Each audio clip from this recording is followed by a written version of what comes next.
This is a video tutorial about uploading temporary faculty appointments into OnBase. In order to go to the OnBase form, first go to one.sjsu.edu. In the search bar, type in temporary faculty appointments and press search. One of the tiles that will come up as a search result is temporary faculty appointments regular session. Click on this tile to go to the OnBase form. Sometimes if you are not taken to this form, you may be asked for your login credentials, which is your ID number as well as your OneSJSU password. Go ahead and do that if prompted in order to get to this form here. So this form here is the OnBase form where you will upload temporary faculty appointments. Your information is at the very top. And here, this is just the information of the person who is logged in submitting the appointments. So you'll see my name, ID number, and email automatically populate here. You can enter a phone number, but it is not required. So you can if you like. But the required fields here at the top is college and department name.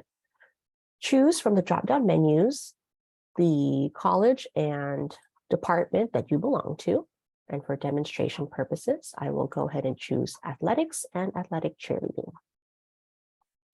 Next is the employee information. So this is the information of the faculty member. Under SJSU ID, enter the faculty's ID number and tab out. Once you tab out, the first name, middle, as well as last name will automatically populate. Next, you will then choose request type. And you have these options to choose from.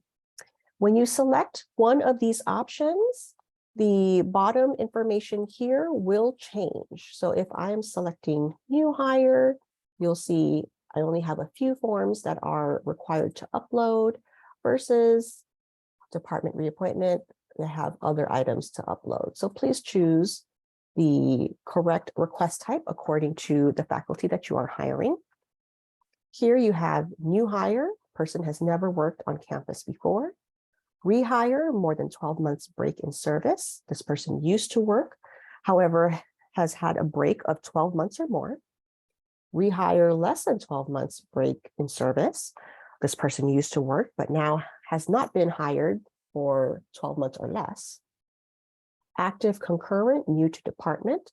This person currently works on campus in another department and is new to your department. Active concurrent, department reappointment. This person currently works for your department, is coming to an end in the contract that they currently have, but will continue working for your department in a new contract. So there is no break in service. And revision, if you've already submitted one of the above and need to make changes, you will choose revision. So commonly, I've seen time-based change as a reason for revision. So choose the appropriate request type. Appointment effective date. This here is not required. However, you can enter the effective date of the appointment. For demonstration purposes, I will choose the beginning of the spring 2023 semester. Comments. If you have any comments that you would like to add, you can do so here. This is not a required field. So whatever you would like to add to make processing easier, you're more than welcome to put it in this field. In addition, CC email. This is an optional field as well. And so there are some departments and or colleges that their internal process requires them to also notify another person or another email inbox that an appointment was submitted. You can enter that email address in this field. So then that way they are also notified of the status of the appointment. Please inquire with your college in regards to the use of this field. Now, the documents. So here, I will upload the documents accordingly. So I have my documents stored on my computer, and I will upload the various items. In this case, for a department reappointment, I need to find my appointment form.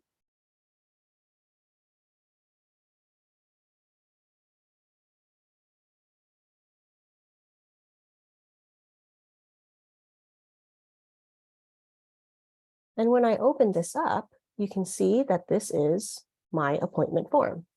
Please make sure that you are uploading the correct form for the correct person. If for any reason you chose the incorrect form, you can always remove and attach again. In addition, this is asking for the employment questionnaire, in addition to the statement of terms and conditions. And for a department reappointment, that is it. So at this point, you can press submit. So that's one way of uploading appointment documents if you have them all separately. In addition, we are also allowing you to submit a whole entire packet. So if you don't have the forms separated, you can go here, appointment packet. So you can press the attach button, and I have my appointment packet here, which contains multiple items. So I have my appointment form, my letter of interest, employment questionnaire, and the terms and conditions. As long as I have all of the required forms in my packet, that is acceptable, and you can attach it as a packet. And then press the submit button. So after pressing the submit button, what's going to happen is that you are going to get emails regarding the status of your appointment packet. If for any reason the faculty services team has questions with regards to any of the appointment paperwork that you had submitted, you will get an additional email asking you to either make corrections or re-upload other forms before the packet can move forward to the next step for processing. So please take a look at those emails that you get, because if those are asking you for updates, that will stop your appointment packet from moving forward in the process. If everything is correct, then you will get emails letting you know that the packet will be moving forward to the next step in the process. And in addition, at the very end, you will get an email saying that everything has been processed and has been moved on to payroll for the proper payments.